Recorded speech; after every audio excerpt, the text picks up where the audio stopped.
Fever's Caitlin Clark reveals worst part of tough playoff defeat versus Sun. Caitlin Clark and the Fever were much more competitive in Game 2 of the series. With right around 7 minutes to play in Wednesday's 87-81 Game 2 playoff loss, Indiana Fever forward Tammy Fagbel attempted to back down Connecticut Sun's Alyssa Thomas. But the Sun veteran poked the ball loose, and by the time Fagbel recovered it, she was unaware of an impending shot clock violation. Thomas waved her index finger. At the time, the Fever trailed by 9 points in the contest, do-or-die implications, and the Sun were expanding the lead. Fagbel dished back-to-back assists to teammate Damaris Dantas, and another Kelsey Mitchell basket trimmed the deficit to 5 points, so the Fever were in contention. But to some surprise, Dantas got subbed out with 6 minutes left, not Fagbel. When the dust settled, the Sun swept Caitlin Clark and the Fever, sending the electric rookie and her squad home early. A tough one, especially because we climbed all the way back in and definitely had our opportunities late, Clark said. Few different miscues. That's sometimes the worst part of it. You feel like you're really playing your best basketball, and then it has to end.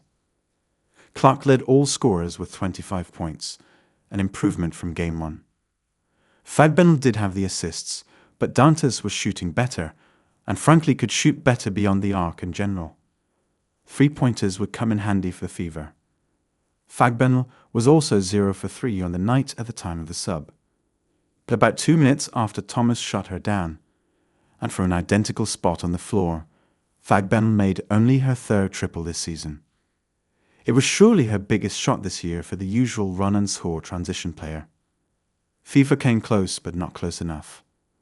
With another Clark 3-pointer to follow, the Fever actually led 71-70 at the 4-minute mark.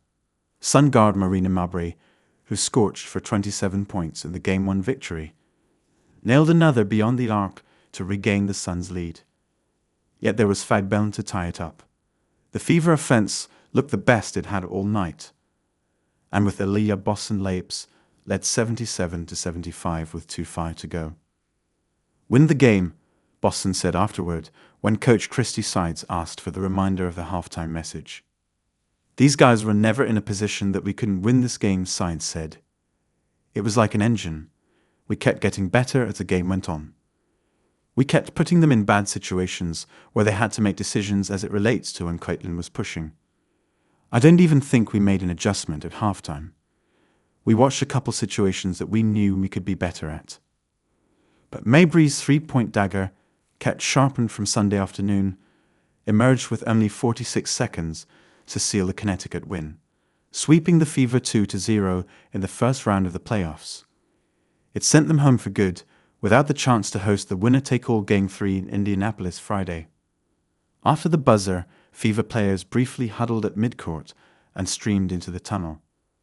I just kept telling them, nothing defines us but our heart and our efforts, Sides said. 27 seconds in, Clark made her first 3-point try of the night, which had to be relieving for the rookie, following her 2 for 13 afternoon in Game 1. 3 minutes in, Clark launched her second try, from 33 feet out, but it wasn't good. The Fever guard hit the deck when Sun forward Tawana Bonner appeared to encroach Clark's landing space. No foul was called. Clark visibly wanted the foul, and when Bonner began talking to her, she pushed off. In another instance, before the Sun was set to shoot at the line, Clark reported a fan sitting courtside to the refs. They were escorted out of the seats and later returned. Once more, Bonner talked to Clark and shrugged her arms. Clark put her hand out as to wave it off and then walked away. There's more. In the second quarter, Clark chased Mabrey out of bounds and possibly shoved her or pushed, or to some capacity at least, brought Connecticut's mid-season trade get to the floor. Mabrey got up fast and was held in place by teammates. But Mabrey got the last laugh, not only with the triple, but by stripping the ball from Clark to result in empty possession late. The Fever have been in late-game scenarios before with the Sun. In the second meeting back in May in Indianapolis, which the Fever lost 88-84, they had the 4-point lead midway through the fourth, albeit they weren't at the level they are now. The growth is the Fever were able to make their last trip to the Sun competitive. Before Wednesday, they'd only done so at home.